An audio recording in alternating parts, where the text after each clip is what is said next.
saksi mata. Iya, benar ya. Oke. Para saksi mata yang mulia. Saksi mata. Saksi mata. Lukas 10 itu dikatakan bahwa Yesus mengutus 70 utusan. 70 utusan itu Lukas masuk di dalam.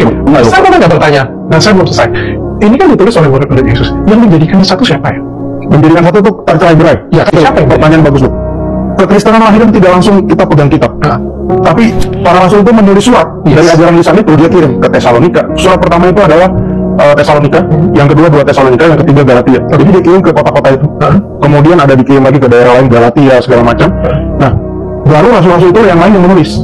Sehingga kalau kita asumsikan zaman dulu surat yang di Galatia belum tentu menerima surat Korintus, pasti berbeda. Sehingga yang menyatukan ini siapa? Yang menyatukan ini adalah murid para rasul yang namanya Apostolic Father. Dan Apostolic Father ini punya suksesi lagi, yaitu bapak-bapak gereja. Maaf pertanyaan saya kritis ya. Apakah itu semua dirangkum menjadi satu atau dipilah-pilih lagi? Dirangkum menjadi satu, langsung Dirangkum menjadi satu. Pertanyaan saya kepada Dondi. Yang saya dengar juga bahwa ini diturunkan. Kalau Al-Quran ini diturunkan dari Allah ya, kalau saya salah. Maksudnya turun gitu dari langit itu? Yang saya tangkap ya dari TikTok ya. Dari mana sih Al-Quran itu? Apakah ditulis oleh manusia atau bagaimana sih? Jadi gini, di dalam pandangan Islam, di Quran kan disebutkan Taurat, Zabur, Injil. Menurut Islam adalah wahyu-wahyu yang diturunkan Allah Subhanahu Wa Taala kepada nabi-nabi dan rasulnya. Yaitu kalau Taurat kepada Nabi Musa alaihissalam, Zabur kepada Nabi Daud alaihissalam, Injil kepada Nabi Isa alaihissalam. Ditujukan kepada siapa? Kepada Bani Israel pada zaman itu. Ya, ini kan semua yang disebut dengan Taurat, Zabur, Injil kan memang diturunkan kepada bangsa Israel pada zaman itu. Nah, kalau Quran itu adalah wahyu yang diturunkan Allah Subhanahu Wa Taala yang kepada siapa? Nabi Muhammad SAW melalui malaikat Jibril alaihissalam. Yang menuliskan siapa? Manusia. Jadi dengan cara, jadi gini, kalau Quran diturunkan itu dengan tradisi lisan. Kalau Bible diturunkan dengan tradisi tulisan. Nabi setelah menerima wahyu melalui malaikat Jibril alaihissalam dengan beberapa cara, beliau mendiktekan kepada para sahabatnya. Sahabat yang menulis. Setelah ditulis dicek, bacanya benar nggak gitu dengan apa yang diterima gitu. Dicek dan di-recheck gitu. Jadi kalau bacanya benar sesuai dengan apa yang diterima, baru itu ditulis, disimpan. Tetapi tulisan-tulisan itu pada zaman itu tidak langsung dikumpulkan menjadi satu buku seperti yang sekarang kita lihat itu. Itu dulu memang disimpan oleh beberapa sahabat yang memang tidak satu rumah ya, terpencar-pencar. Baru pada waktu kira-kira hampir 2 tahun setelah Nabi Muhammad SAW wafat, pada masa sahabat Khalifah Abu Bakar, itu baru dikodifikasi pertama kali. Ya, kalau Bible itu namanya dikanonisasi, kalau Quran namanya dikodifikasi. Yang pertama kali pada zaman sahabat Abu Bakar dikodifikasi karena banyak penghafal Quran yang tewas dalam perang. Ya, kalau nggak salah perang Yamamah kalau nggak salah. Nah, setelah itu sudah jadi satu master, baru disimpan oleh anaknya siapa? Sahabat Umar bin Khattab. Setelah masa khalifah yang kedua Umar bin Khattab selesai, baru pada masa khalifah yang ketiga sahabat Utsman bin Affan, itu beliau juga akhirnya harus melakukan kodifikasi ulang. Dikarenakan ada banyak muslim di tempat perang yang di Azerbaijan itu melafazkan Quran dengan dialek yang berbeda-beda. Nah, itu semua dikumpulkan yang berbeda-beda, dibuatkan satu master lagi berdasarkan pakai master yang disimpan oleh anaknya Umar bin Khattab. Kalau yang tadi yang awal pertama dibuatin satu master, yang kedua pada zaman Utsman dibuatin 5 master. Yang satu disimpan di Madinah, yang kedua dikirim ke Mekah, yang lainnya dikirim ke daerah-daerah. Aslinya dibakar bener?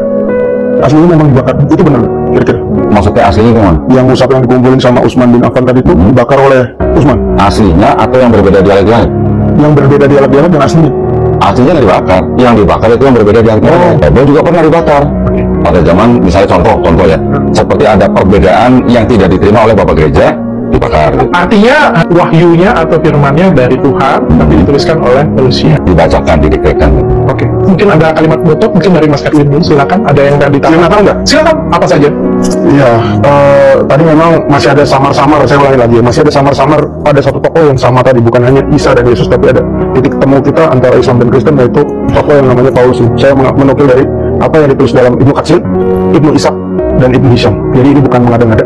Nah, tokoh yang sama ini kita meyakini Kristen mengatakan Yesus bangkit, tetap hidup, bangkit dari kematian, dia mengalahkan maut. Di Muslim mengatakan Isa itu belum mati. Artinya yang mesti kita pikirkan, mestinya ucapan atau yang kita peringati ucapan selamat itu adalah orang yang belum mati. Yang belum mati dong. Kita mengingati hari ulang tahunnya karena dia pernah hidup dan dia masih hidup sampai sekarang. Justru aneh kalau kita mengucapkan selamat ulang tahun untuk orang yang sudah mati. Itu suatu penghinaan menurut saya. Nah, itu yang mesti jadi pertimbangan. Karena saya juga pernah, kalau tidak salah nih ya, apa Kodon. Kalau tidak salah juga ada di GKS itu yang mengatakan seperti itu. Misalnya Nabi Isa itu mengatakan sendiri, koreksi kalau saya salah ya, GKS? Quran surat 19 ayat 33 kalau nggak salah. Itu ada tafsirnya. Tafsirnya itu adalah doa untuk Nabi Isa sendiri. Kata-katanya itu apa ya? Iya, jadi semoga kesejahteraan dilimpahkan kepadaku pada hari lahirku, pada hari wafatku, dan pada hari dibangkitku. Wafatnya bukan wafat pada waktu ada prosesi penyaliban itu. Wafatnya itu nanti pada waktu, wafatnya itu nanti pada waktu Nabi Isa datang kedua kali, baru sudah menyelesaikan misinya, baru wafat, baru nanti di akhir hari ini dibangkitkan. Nah, itu sama dengan Quran surat 19 ayat 15. Tapi belum mati untuk Nabi Yahya. Belum mati. Sekarang belum. Iya. Belum mati. Nah, itu adalah doa ya, istilahnya kepada Nabi Isa Al-Masih pada waktu dia dilahirkan, pada waktu wafat, nanti setelah datang kedua kali dibangkitkan pada waktu nanti hari akhir. Sama dengan Quran surat 19 ayat 15 untuk Nabi Yahya, sama doanya. Semoga kesejahteraan diberikan untuk anaknya Zakaria pada waktu dia dilahirkan, diwafatkan, dan dibangkitkan. Sama itu sebenarnya. Dengan durasi yang sama, silakan kalau ada yang pengen disampaikan, ada yang pengen ditambahkan. Jadi kalau tadi Bang Edwin bilang Yesus dan Isa itu pribadi yang berbeda, berarti kalau dengan dua kitab, ada yang menuliskan dengan Yesus Kristus, ada yang menuliskan dengan Isa Al-Masih, ini berarti ada berapa Tuhan dalam Kristen kalau gitu ya. Maka itu kami tetap menegaskan bahwa Yesus Kristus dan Isa Al-Masih adalah pribadi yang sama, tetapi dipandang atau diperspektifkan yang berbeda antara dua agama yang berbeda, Kristen dan Islam. Tetapi dengan adanya dua perspektif yang berbeda ini bukan berarti harus bermusuhan gitu. Ya, tetap kita harus memandang sesembahan kita masing-masing, dan kita juga harus menghargai teman-teman yang punya akidah beda. Di dalam Islam jelas bahwa kita dilarang mencaci maki sesembahan orang lain. Kenapa? Karena kalau kita mencaci maki sesembahan orang lain akan mencaci maki sesembahan kita tanpa pengetahuan gitu. Bukan berarti kalau misalnya terus Isa Al-Masih dengan Yesus sama terus kita harus gontok-gontokan, enggak begitu. Kita boleh gontok-gontokan di meja debat, diskusi seperti itu. Saya setuju sekali. Saya sepakat dengan Ko Dodi. Bagi saya sendiri, baik Yesus Kristus dan Nabi Isa itu pribadi yang sama atau pribadi yang berbeda, itu no problem bagi saya. Selagi dua-duanya mengajarkan yang baik. Pribadi yang sama, bagus, lebih baik lagi. Pribadi yang berbeda, selagi dua-duanya mengajarkan semuanya kebaikan, nggak ada masalah bagi kita umatnya, kayak gitu ya. Cuma yang harus saya kritisi adalah tadi bagian yang terakhir. Ini kritisi saya bukan sebagai seorang Kristen, tapi sebagai orang awam, kayak gitu punya, yang selalu diributkan di Indonesia bertahun-tahun setiap kali mau Natalan, kayak gitu punya. Kalau misalnya dianggap ini pribadi yang sama, harusnya kita memberikan respect yang jauh lebih. Yang sama. Tapi sorry, saya mau klarifikasi. Yang respect yang tadi Dr. Richard tanyakan itu kepada saudara yang Kristen atau kepada sosok Yesusnya? Kepada sosok Yesusnya. Kepada sosok Yesusnya. Bukan sebagai Kristen ya, karena kan yang ini masalah selamat mengucapkan hari Natal atau enggak gitu kan? Ini logika saya ya, logika saya sebagai awam ya. Yesus dan Nabi Isa adalah pribadi yang sama. Kita merayakan hari kelahiran Yesus Kristus tanggal 25 Desember. Terlepas dari tanggalnya benar atau tidak kita tentukan kayak gitu punya ya. Tanggalnya kita biar. Iya. Kalau pas dari tanggalnya, kita tidak usah berdebatkan ke sana. Jadi kita anggap saja kita tidak mendebatkan ke sana.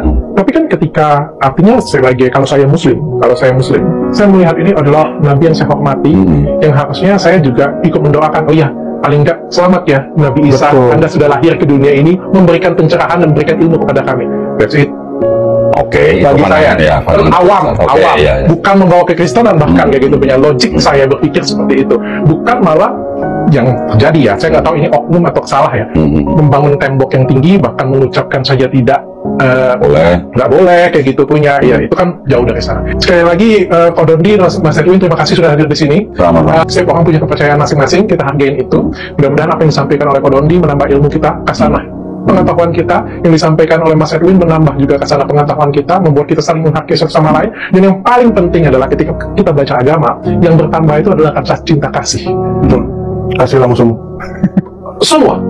Saya pikir semua agama yang kalau kita pelajari lebih dalam, harusnya rasa cinta kasih, rasa kedamaian. Ketika kalian mendengarkan suatu ceramah agama, ketika kalian mendengarkan belajar agama, tapi yang kalian rasakan adalah kebencian, keserakahan, ketamakan, dan rasa ingin benar, maka agama yang kalian pelajari salah cara belajarnya, bukan agama yang salah, Iya. cara belajar Anda ya. Abdullah, Hosana bagi Nabi Muhammad di tempat yang maha tinggi.